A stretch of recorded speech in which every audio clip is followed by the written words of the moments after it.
Okay, welcome to Western Region Pastors Institute, lecture number 5 for the course Exegesis and Hermeneutics. And this lecture will follow chapter 9 of Moises Silva and Walter Kaiser's book, Intro to Hermeneutics. The chapter is entitled The Meaning of Poetry and Wisdom. So the last lecture had to do with the narrative portions of the scriptures. The narrative portions are the most common genre in the Bible, and poetry is not far behind. In fact, approximately 1/3 of the Old Testament is poetic. And if you would put all of those poetry sections together from the Old Testament, they would comprise a book longer than the New Testament itself. The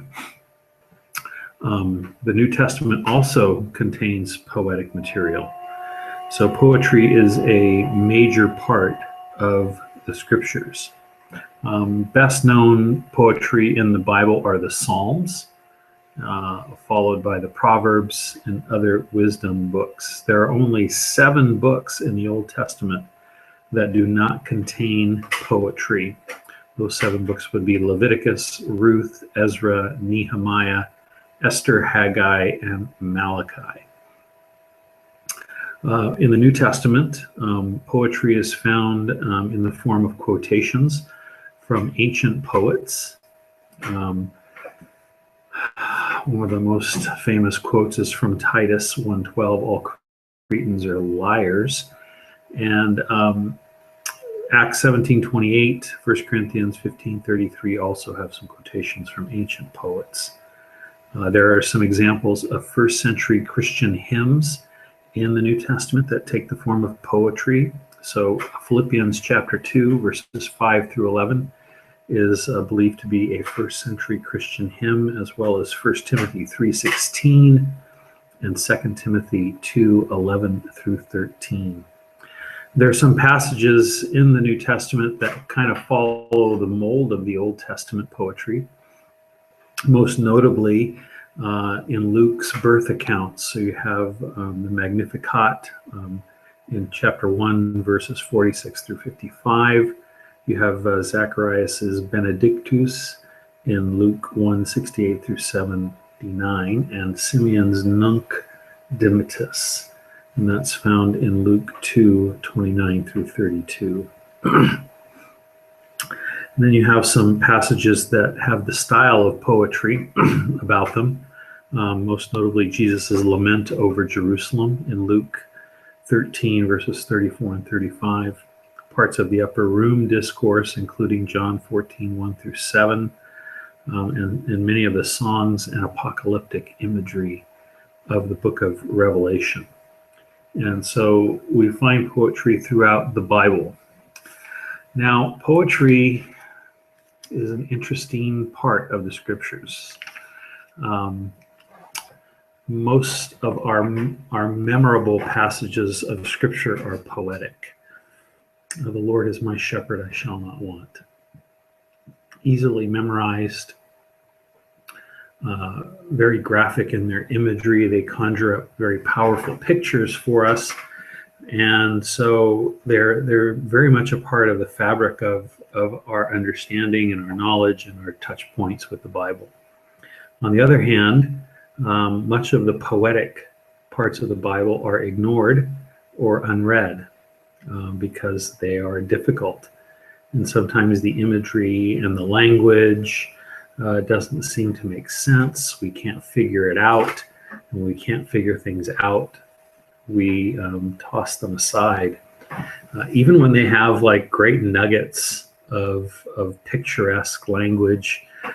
For instance, in Ecclesiastes chapter 12, as he's wrapping up this passage of scripture, he encourages the readers to remember the God of our youth. Remember also your Creator in the days of your youth, before the evil days come and the years draw near when you will say, I have no delight in them.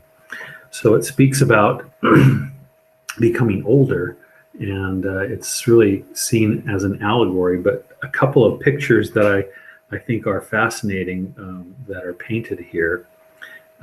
In verse 3, it says, "In the day that the watchmen of the house tremble and mighty men stoop." So when we think about mighty men stooping being a picture of older men who are bent over as they walk. And then this next phrase is a great one.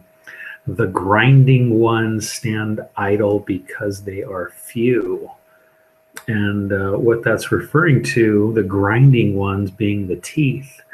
The teeth are the things that grind down the food so that we can swallow it and enjoy our meals. But when we get older, the grinding ones stand idle because they are few. And so it's harder to eat, it's harder to chew, and so sometimes we just don't eat at all. Later on, this picture of the grinding, the teeth picture is picked up again in verse 4, as it says that the sound of the grinding mill is low. And so the picture continues. Not only do we not have the grinding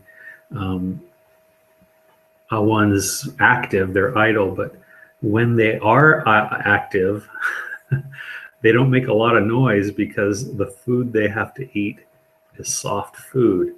And so, that's the kind of picturesque language that is resident in poetry. And yet sometimes it takes too much work for us to get at it, and so we ignore it. It reminds me of just, general poetry in general, for all of us. It's not the most popular genre, even though, again, it can be the most picturesque and the most exciting kind of literature that there is. One exception to this would be the universal appeal of lyrics in songs.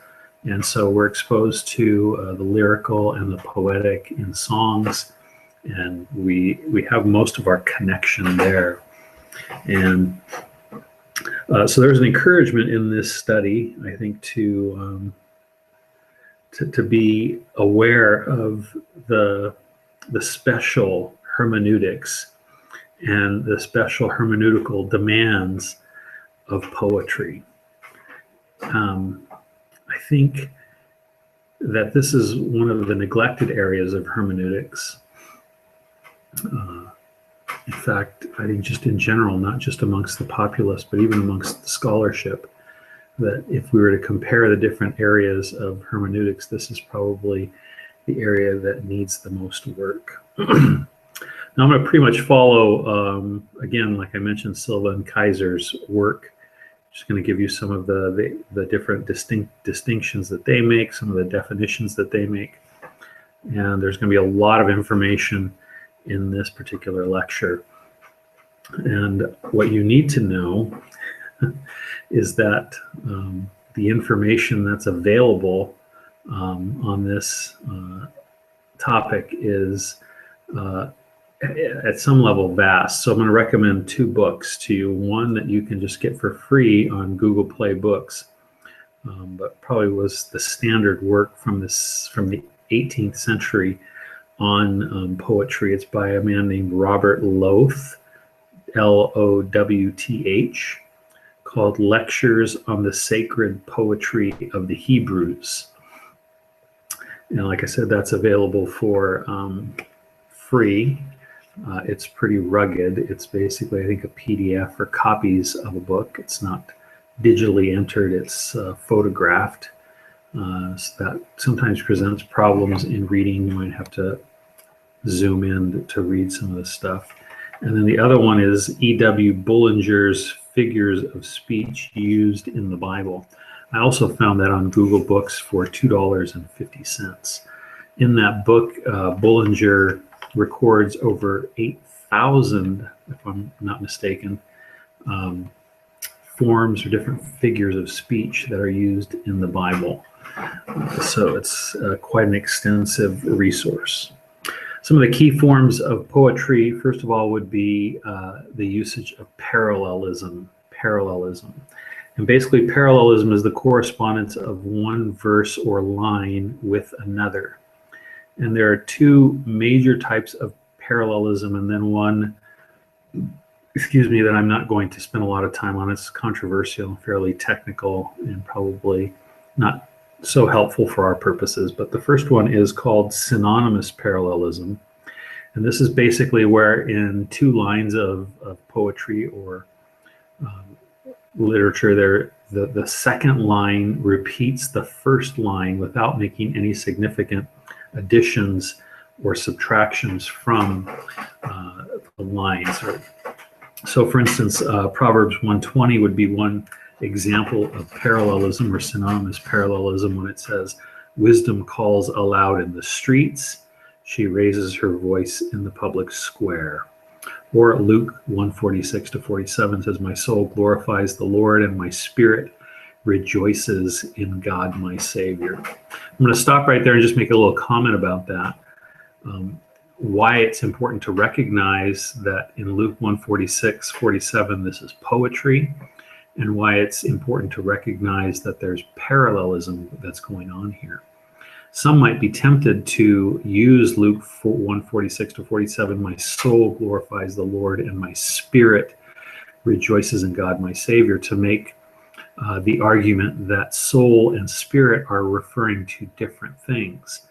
And I would just caution you as a Bible interpreter and student in at least using this particular verse for that purpose, because what you have here is poetic parallelism.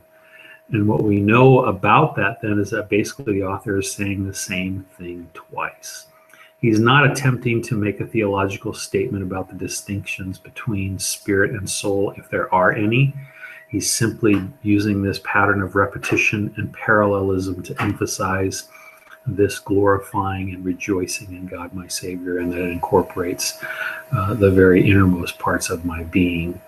So I would hesitate to use that as a verse in support of some sort of trichotomous makeup of man, because I recognize that it's poetry, and I recognize the form of that poetry, and I recognize the purpose of that form of poetry. So that would be synonymous parallelism. The second kind of parallelism would be called antithetic parallelism. And here the second line contrasts or negates the thought and the meaning of the first line. So as opposed to synonymous parallelism, where you have two thoughts that are repeating the same idea, in antithetic parallelism, you have one idea expressed and the next line expresses or negates that idea. In fact, Proverbs is notorious for this sort of antithetic parallelism, especially chapters 10 through 22. So Proverbs chapter 10, verse 1, it says, "A wise son brings joy to his father, but a foolish son grief to his mother." Now, again, I think you want to just notice that this is a proverb, and it's using a poetic form, or a linguistic form, that is trying to contrast two different states of being. So we're not really saying that fathers are more interested in wisdom and mothers are more apt to cry or have grief. We're really just trying to paint this picture about the difference between a wise son and a foolish son. Wise son brings joy to his father. I imagine that would also bring joy to his mother, and a foolish son would be a grief to the mother, and I assume that it would also be grief to the father.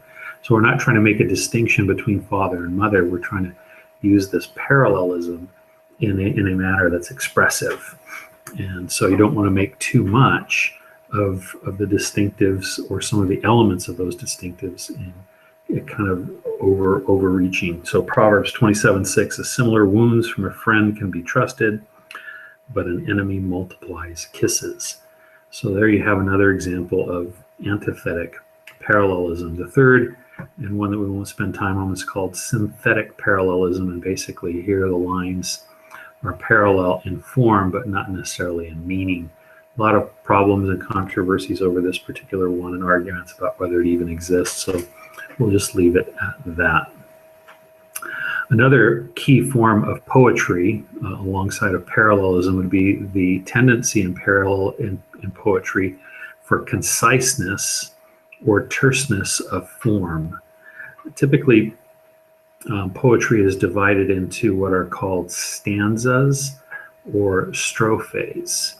And one of the most common ways to mark off the end of a strophe is the presence of what we would call a refrain. And I think the easiest way to think about this is to think about hymns, just the old traditional hymns. You have verses and then you have the chorus. And so a verse would be sung, it would be end with a chorus. Then you go to verse 2, it would end with the chorus. And oftentimes that's how poetry is divided up as well, with what are known as refrains. If you were to read Psalm 42 and 43 together, you would come across 3 times in those 2 books or 2 chapters this particular refrain. And I'm just going to read Psalm 42:5. Why are you in despair, O my soul? And why have you become disturbed within me? Hope in God, for I shall again praise him for the help of his presence. And if you went and read those 2 Psalms, you would see that repeated refrain at Psalm 42:5, 42:11, and 43:5. And so that would mark the end of that particular stanza, or what is known as a strophe. Another marker of transition in poetry would be the usage of the word Selah, S-E-L-A-H.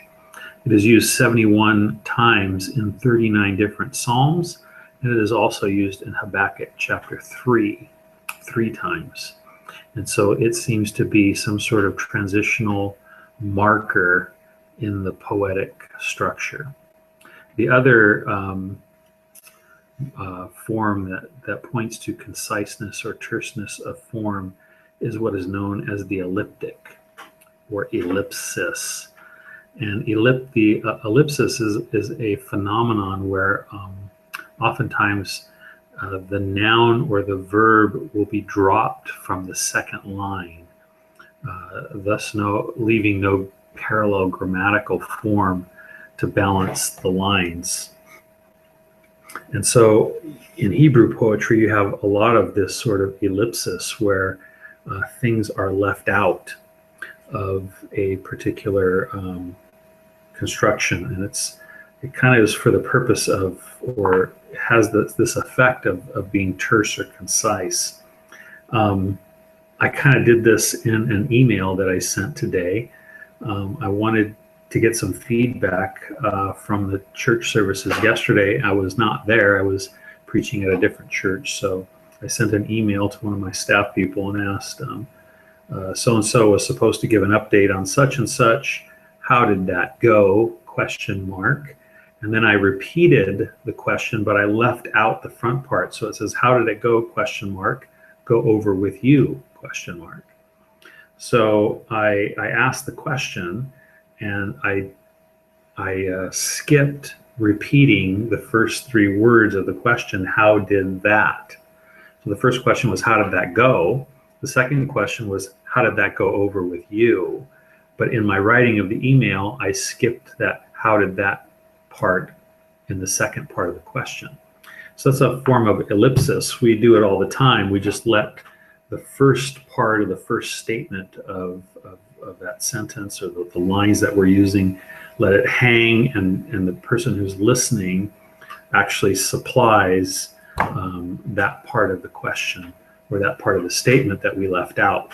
So it's just a matter of kind of the conservation of words, and sometimes that it actually feels better or comes out of the mouth better. And so Hebrew poetry often leaves out lots of things like conjunctions, and, but, or, temporal indicators, when, then, afterwards, logical connectors, thus, therefore. Other features of poetry have that kind of ellipsis in which they leave out the direct object markers in Hebrew, the relative pronoun, and the narrative form of the Hebrew verb. So all of that to say that it just makes poetry harder to read, especially if you're translating from the original. Now, we've had a couple conversations in the class about how even our English translations are given to us because of scholarship. We are leaning on scholarship in order to even read the text in English. And it's because of these kinds of things that if you go back to chapter 2 in Fee and Stewart, when they talk about which is the best translation, that lead to the need for a functional equivalent translation. In fact, many formal equivalent translations provide the ellipsis that's missing in the text. And so the New American Standard Bible, which I use, uses italicized words to indicate to you that the words that are being translated, although necessary for English understanding, do not appear in the original text. And sometimes that supplied word is an ellipsis, meaning that the word that was left out is now provided in the translation. So those are some different forms of poetry that have to do with conciseness or terseness of form. Another form of poetry are rhetorical devices. The first one is chiasm. Now, chiasm is a form of parallelism that is a little more involved, and it follows an A, B, C, C, B, A kind of format. And so in an A, B, C, C, B, A format, if you just use the A's, B, C, C, B, A as consecutive lines, A would correspond with A. So the first and the last line would be similar or the same. The second and the second to the last line would be similar or the same. And then the interior, the C's that go back to back, would be the same. Now, some chiasms can go all the way down further than C, down to D, E, F. It can go further as far as the author takes it. But what you'd want to note with chiasm is that it marks off a particular section, that obviously this section goes together. Interestingly, chiasm can be used with lines of a poem, but it can also be used with chapters. In fact, the chapter divisions in Daniel, chapters 2 through 7, follow a chiastic structure. So Daniel 2 would be point A. The 4 Gentile world empires are spoken of in Daniel 2. They're also spoken of in Daniel 7. So you have 2 and 7 being the corresponding A's. 3 and 6 would be the corresponding B's, Gentile persecution of Israel in both of those chapters. And then in chapters 4 and 5, which would be C, you have divine providence that governs the Gentiles in those passages. So there's a parallelism, and it's a little more complex parallelism with chiasm. A more simple chiasm would be this verse: Ephraim will not be jealous of Judah, and Judah will not harass Ephraim. So it follows that line to the middle. So Judah is in the middle. Ephraim will not be jealous of Judah and Judah. And then the will not be jealous and will not harass are the corresponding B elements, and then Ephraim and Ephraim are the corresponding A elements. So it's a different rhetorical device. It's just called chiasm, C-H-I-A-S-M. Another rhetorical device is emblematic symbolism. Emblematic symbolism. And emblematic symbolism is where one line is a straightforward or factual statement, and the second line is a simile or a metaphor or some sort of figurative illustration. So, for instance, Psalm 42 is an example of emblematic symbolism, where it says, "As the deer pants for streams of water, so my soul pants for you, O God." Another kind of symbolism is climactic symbolism. It's also known as staircase parallelism. The repetition of 2 or 3 words in 2 or sometimes 3 or 4 successive lines. So for instance, Psalm 96 says, "Sing to the Lord a new song, sing to the Lord all the earth, sing to the Lord, praise his name." Psalm 98:3 says, "The seas have lifted up, O Lord, the seas have lifted up their voice, the seas have lifted up their pounding waves."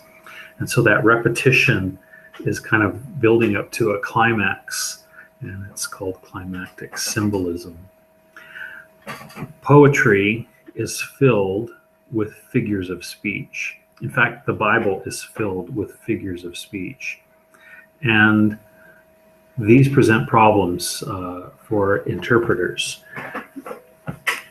It's the age-old question of symbolism versus literalism.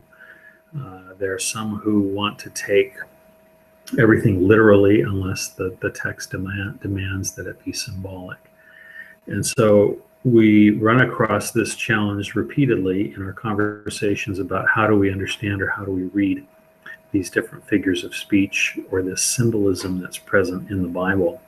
So here are some questions to ask as guidelines for determining when the author has departed from a strictly literal sense of the words and phrases used.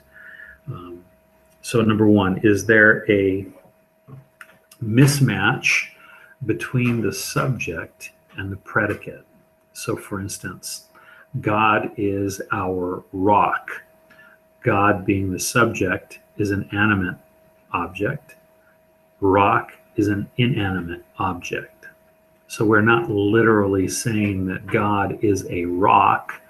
We're using symbolism. So we want to pick out the elements that are symbolized that correspond to God in a rock. A sense of stability, a sense of strength, and unmovability. God is our rock. Number two, does the predicate attribute to the subject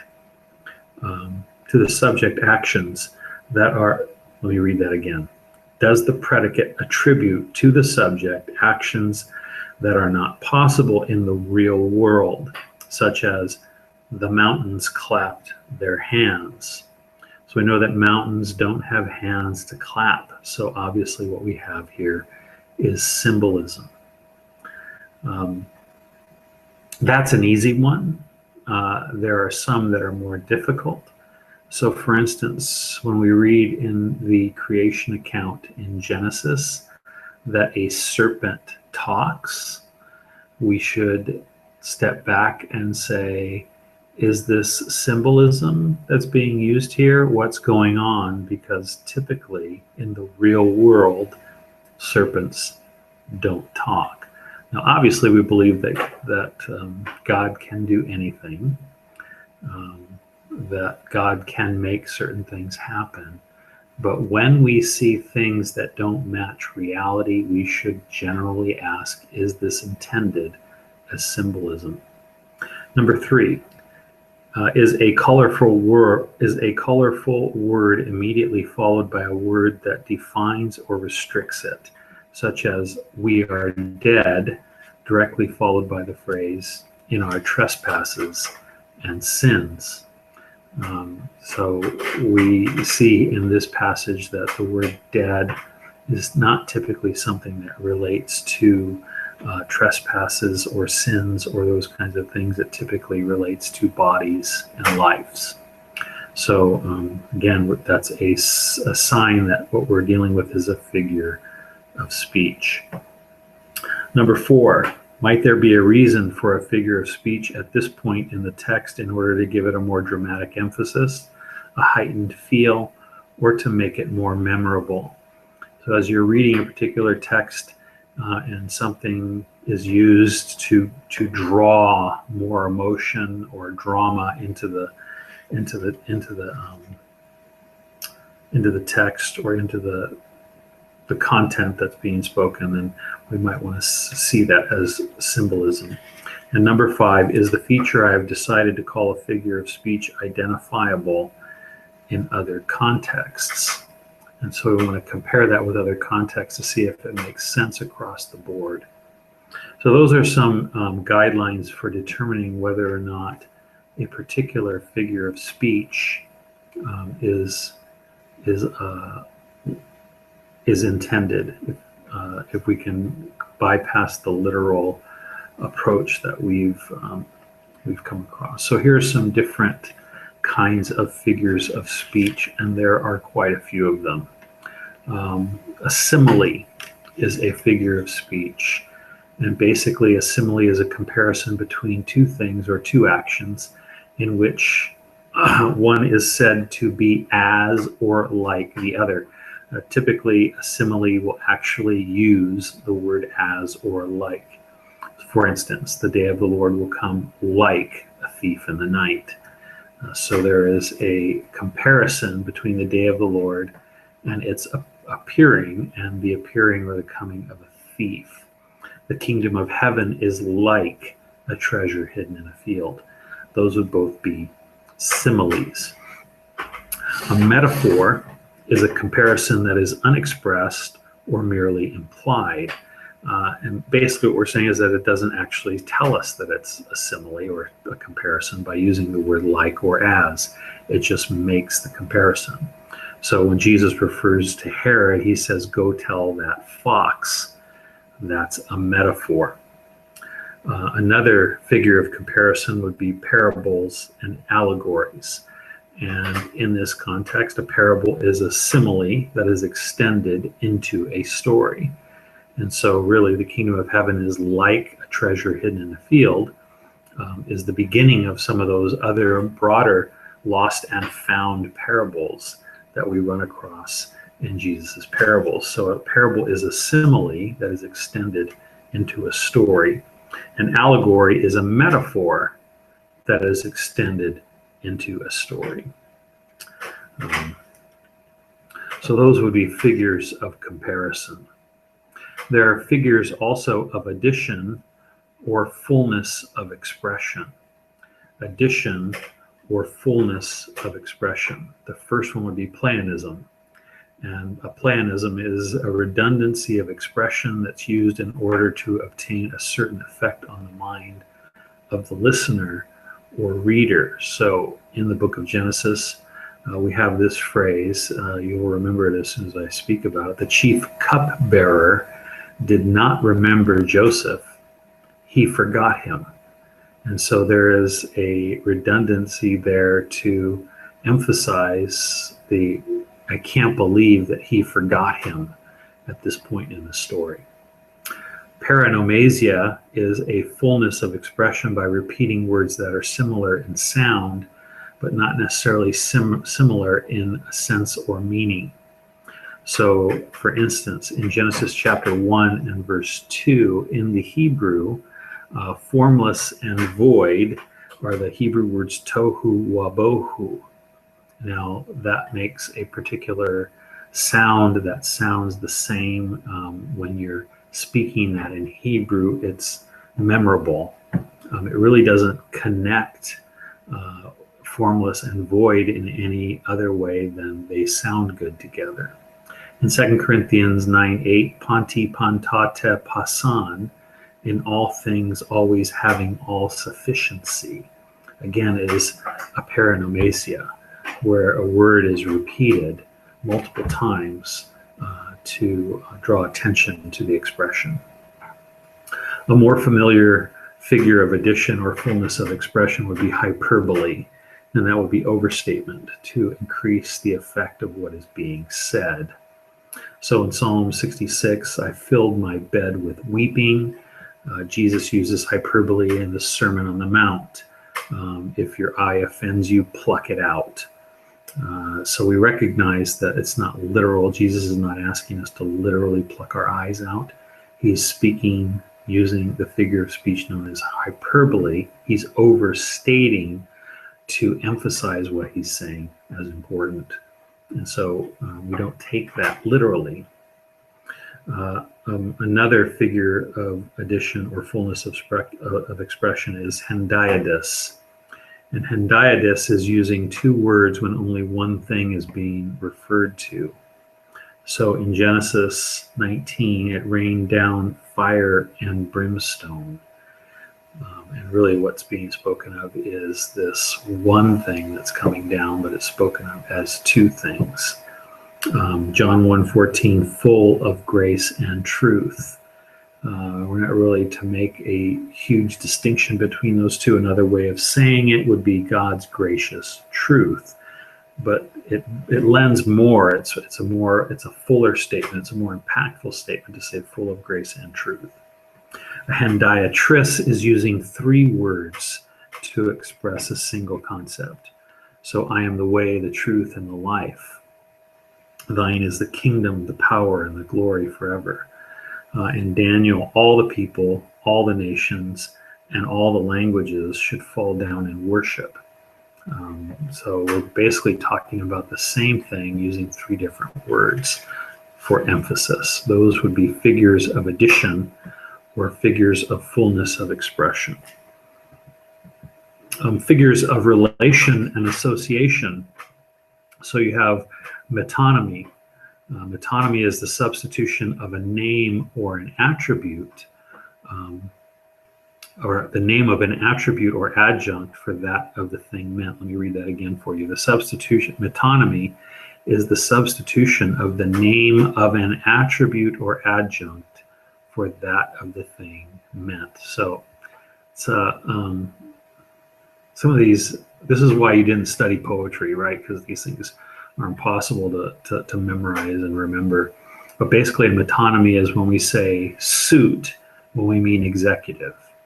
When we say pentagon, when we mean military. When we say track, when we mean horse racing. So the name of an attribute or an adjunct, something that's related to the thing that we're referring to, replaces the name of the thing that we're referring to. So a suit would be an attribute of an executive. And now we just use the term suit to refer to an executive. So in Luke, in the parable of the rich man and Lazarus, Jesus says that the rich man's brothers had Moses and the prophets. Let them go talk to them. He's not actually saying that Moses and the prophets are around. He's actually speaking about the Old Testament. And Moses and the prophets are a name or an attribute of the Old Testament. It also says in the Old Testament, in the book of Samuel, that David's house and his throne would last forever. It doesn't mean that the exact house that he lived in or his physical throne would last forever. It's speaking about the dynasty that's there. So it's a substitute of an attribute of the Davidic kingdom, the house, the throne, that is used in place of the actual thing that was being referred to, that is the dynasty of David's house. Synecdoche. And this is where the whole stands for the part, or the part for the whole. It is very similar to metonymy, and this also makes it much more confusing. But when in Luke we're told that all the world went to be taxed, we're not talking about the whole inhabited world. We're talking about the whole Roman world. So part stands for the whole. In this case, the whole stands for the part. The whole of the world stands for only that one part of the world, the actual Roman Empire. When Jesus is said to be in the tomb 3 days and 3 nights, here is another example of synecdoche. Synecdoche. You spell that word Synecdoche. Synecdoche. And so when we say Jesus was in the tomb 3 days and 3 nights, we're using a figure of speech. And that figure of speech in those days, a part of a day, was seen as a part of the whole day.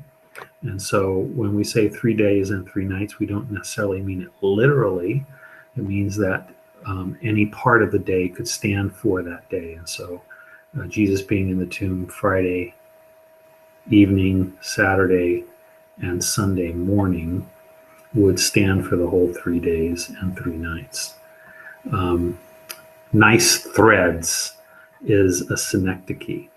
So threads is just part of the clothes, but when we say nice threads, we're referring to the whole outfit by referring to a part of the outfit, the actual threads. So those figures of speech, again, lend color, they lend picturesque and a fuller expression to the language.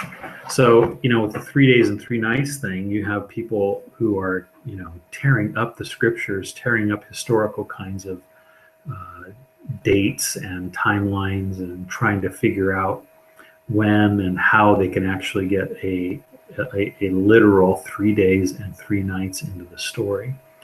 When if we acknowledge or identify it as a figure of speech, that solves the problem in and of itself. Another figure of speech are called figures of contrast.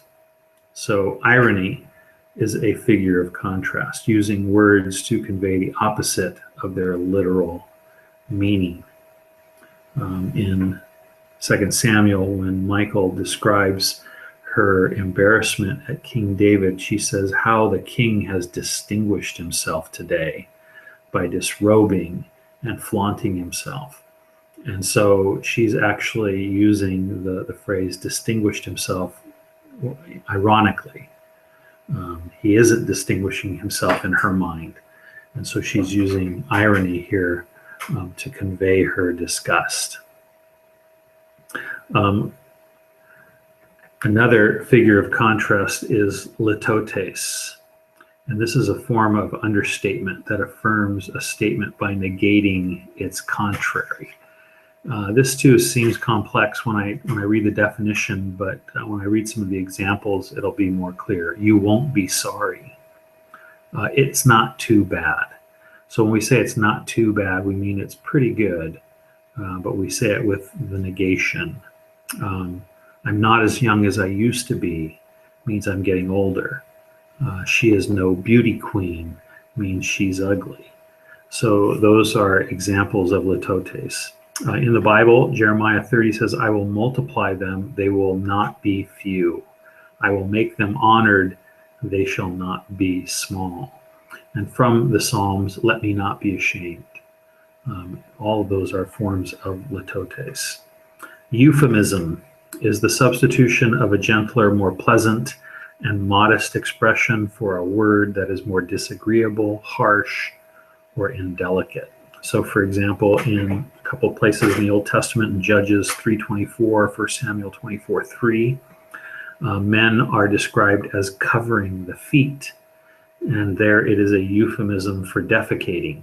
So, covering the feet would use the picture of a man who would stoop down, and when he stooped down, his garments would gather around his feet. They fall around his feet as he stooped down, and so that would be an example of euphemism.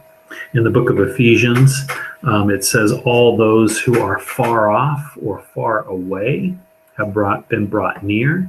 That phrase, "all who are far off," is a euphemism. It is a gentler way of saying Gentiles. Another area or of figures of speech are figures of omission. Figures of omission. We've already covered one of them, this idea of ellipsis, where an incomplete sentence must be filled out in order to finish the thought.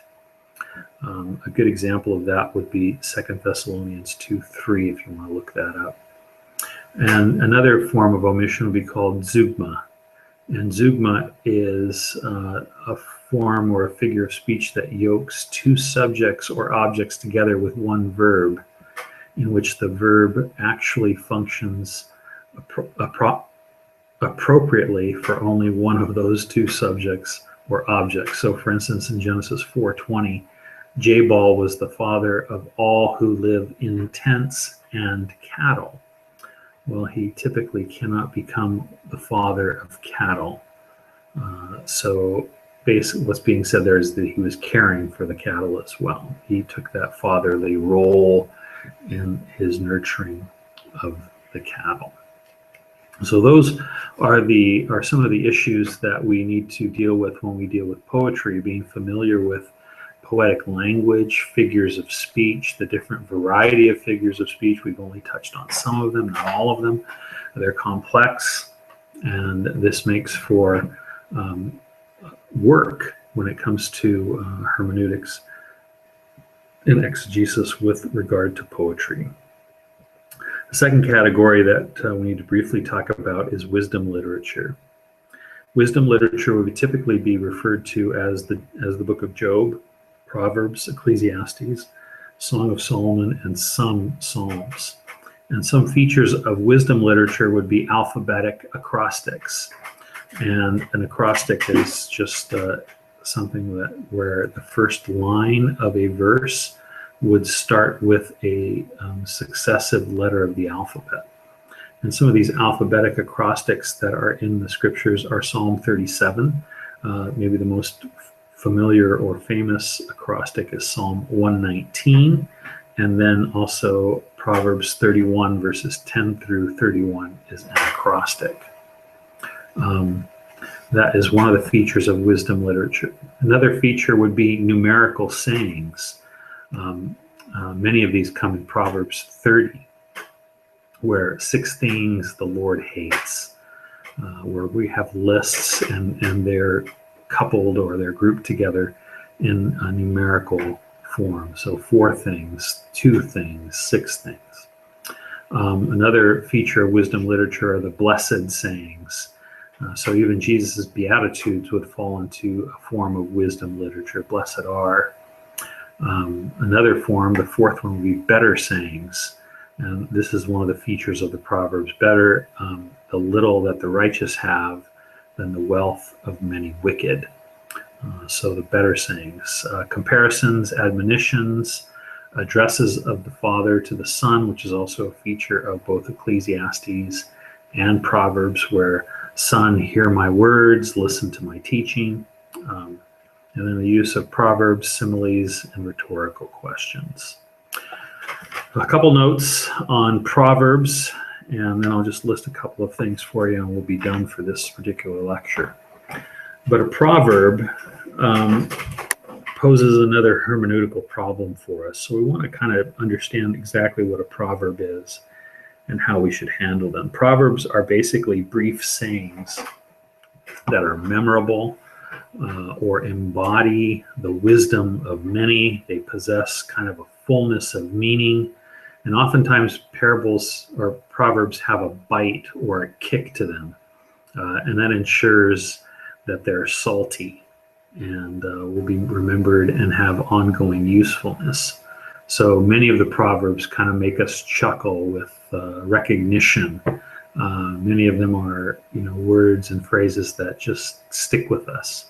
And so proverb is a brief saying that has that kind of a component to it, that kind of embody a wisdom saying. By their nature and form, proverbs are generalized statements with a wide application. And they shouldn't be taken as a set of unbending rules that must be applied in every case without exception. They are generalisms. They are truisms. They aren't necessarily promises. One of the proverbs that I think has been misused a lot is train up a child in the way he should go, in the end he will not depart from it. Now, if we take that as a proverb, it's a wisdom saying. It talks about a general principle that is played out time and time again. But it is not a promise, nor is it a condemnation of parents who have children who apparently are not following in the way that they've been trained. It's not an indictment on their methodology. It's not an indictment on their spirituality. It's a truism. And I think many people have suffered because they have taken proverbs to be something that they're not. And many parents have suffered in light of children who have gone astray because they think somehow it's their fault. And that's just not the right way to use a proverb. And so we need to be careful that we don't see them as promises, that we don't see them as unbending rules, that we see them for what they are. All right, that's a lot of information, a lot of data, and I guess this is why you didn't study poetry when you were a kid, and why you probably don't read a lot of it as an adult, because it has some difficulty. The mistake that we want to avoid is that we want to make sure that we don't ignore this vast part of the scriptures. I remember this is the second largest genre. A third of the Bible is written in poetic form. All right, that brings this lecture to a close.